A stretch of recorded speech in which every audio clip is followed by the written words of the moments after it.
भाइयों के पाप कर्म अत्यधिक है, उनको परमात्मा की चर्चा अच्छी नहीं लगती। कबीर साहब कहते हैं, कबीर पिछले पाप से हरि चर्चा ना सुआवे, कै ऊँगे कै उठ चले, ना और बात चलावे। जिनके पाप कर्म ज्यादा हैं, जिसके कारण उनकी आत्मा पर अंतःकरण में एक ऐसी व्यवस्था बन गई, उनको परमात्मा की जो अमृत कथा वो भी अच्छी नहीं लगती, वो भी नहीं सुहाती।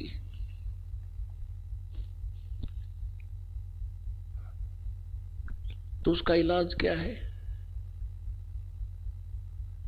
जैसे आप किसी अपने मित्र को, भाई को, बहन को, बहनें अपनी सहेलियों को, माता या किसी अन्य रिश्तेदार को समझाने की चेष्टा करते हैं, तो जिनके पाप अधिक है वो 2 मिनट के बाद कहते हैं, तो थोड़ी इस बात ने और बात बतला, और इस परमात्मा की चर्चा ने छोड़ कहते सारी रात चुगली करें जाओ किसी की, नो प्रॉब्लम। लेकिन भगवान की चर्चा उन्हें अच्छी ना लगती। अच्छी क्यों नहीं लगती? क्योंकि उनके पाप कर्मों का दुष्प्रभाव बढ़ रहा है। उसका इलाज क्या है? ये कुनीन खानी पड़ेगी, कड़वी, ना चाहते हुए भी खानी पड़ेगी, और तब भी बात बढ़ेगी। तो उसका परमात्मा ने बहुत दया बख्शी है। जैसे एक परिवार में 5 सदस्यों में से 2 ने नाम ले लिया, 3 नहीं लेते, कोई बात नहीं। अब उनके पाप कम थे, तुरंत 1 के 2 टेबलेट्स से ठीक हो गए, क्योंकि ज्ञान तो उन्होंने भी सुना, तभी आकर्षित हुए।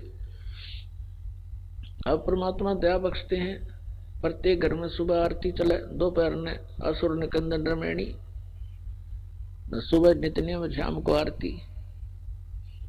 ये तो खूब आवाज में लगाते हैं अपने घर में, सबके ऊपर असर पड़े।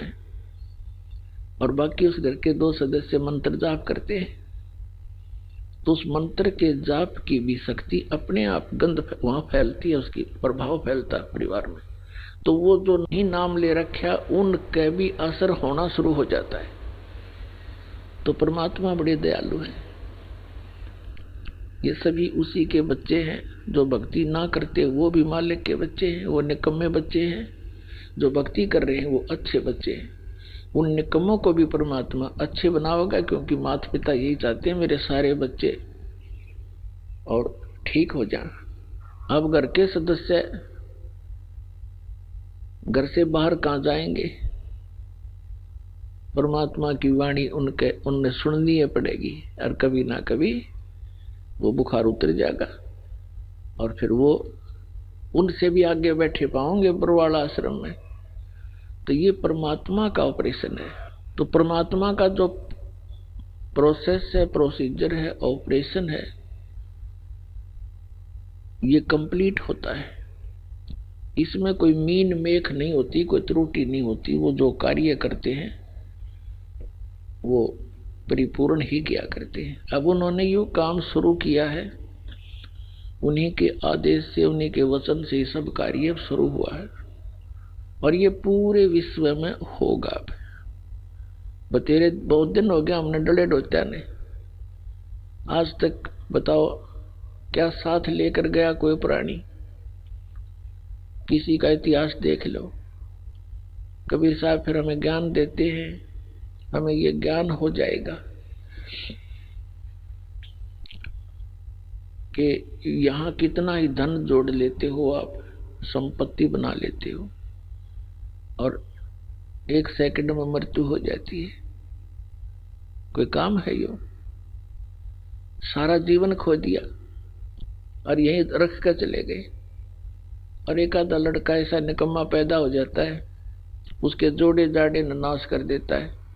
पाप का भागी वो बना जो सारी उम्र जोड़ता रहा और बर्बाद कर दिया बेटे ने। और मिलना वही है जो परमात्मा ने प्रारब्ध में लिखा है, किस्मत में जिसका है वही मिलेगा। जब तक वो परमेश्वर कबीर जी की शरण में नहीं आती, और परमात्मा कबीर जी की शरण में आने के बाद फिर तो कहने की आवश्यकता है कोई नहीं। आपके भाग्य में ना होगा तो देगा परमात्मा आपको, जो आपके लिए अनिवार्य होगा।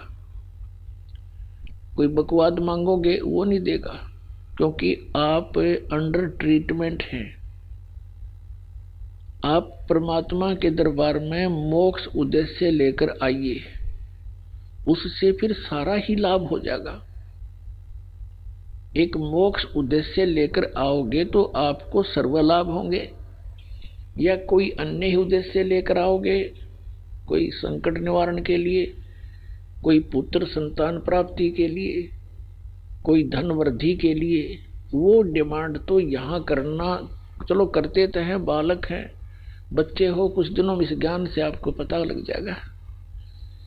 क्योंकि परमात्मा कहते हैं क्या मांगू, अपनी महिमा आप हमें समझाते हैं, क्या मांगू कुछ थिर न रहाई, और देखत नैन चला जग जाई, 1 लाख पूत 1.25 लाख नाती, उस रावण के आज दीवान बाती।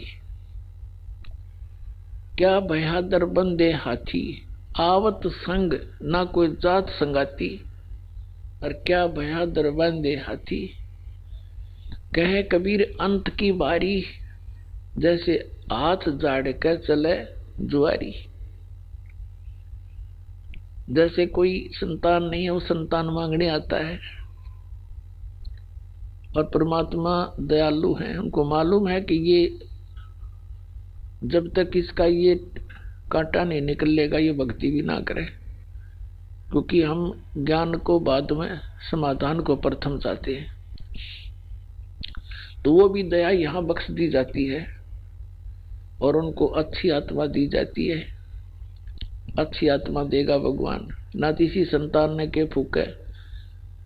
जैसे एक लड़के ने अपनी पत्नी को सता दिया, उसने आत्महत्या कर ली, सारा परिवार जेल में, चाट ले इसी संतान ने, ना होता अच्छा था वो तो ऐसा पुत्र।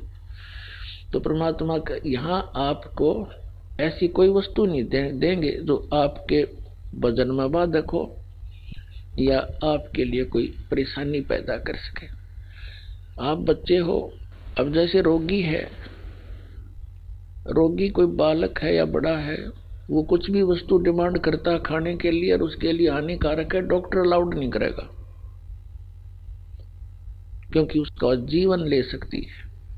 तो इसी प्रकार आवश्यक वस्तुएं जो आपको चाहिएंगी, परमात्मा जानी जान है, अंतर्यामी है, आपकी सब सूक्ष्म से सूक्ष्म भी सोच को वो कैच करता है। चिट्टी पायल बाजा पैर, साहिब सुनता है सब लय। यदि चींटी यानी कीड़ी के पैर में पायल बना दी जा, घुंघरू बांध दे, पहले तो चिट्टी के घुंघरू क्या होंगे, पायल क्या होगी इसकी। और कहते यदि उसकी भी आवाज हो जावे, परमात्मा उसकी भी आवाज सुनता है। चिट्टी पायल बाजे पैर, परमेश्वर सुनता है सब लय। तो वो अंतर्यामी है, आप जो उद्देश्य लेकर आए वो खूब जानता है, लेकिन आपको उसने क्या देना है उससे भी वो खूब परिचित है।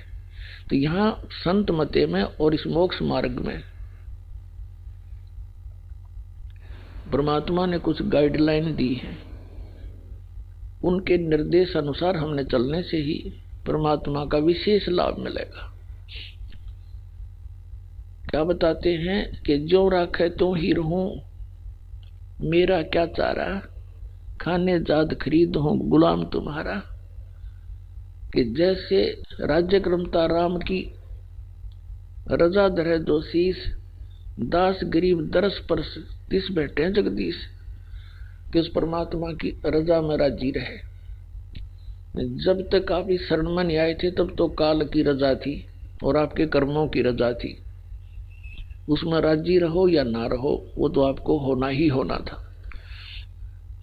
दुख भी मिलना था, प्रारब्ध का सुख भी मिलना था। अब यहाँ रजा भगवान कबीर साहब की चलेगी, आपके कर्मों की नहीं चलेगी। आपके कर्मों में आपत्ति है, संकट है, वो नहीं आने देंगे। फिर भगवान की आवश्यकता, जिन्हें कह टूटेंगे और भक्ति भी करते रहे, फिर क्या कौन पूजे भगवान को, क्या आवश्यकता परमात्मा की। तो पुण्यात्मा, अब आप उस परमेश्वर की शरण में आगे हो और आपका उद्देश्य होना चाहिए जन्म और मृत्यु के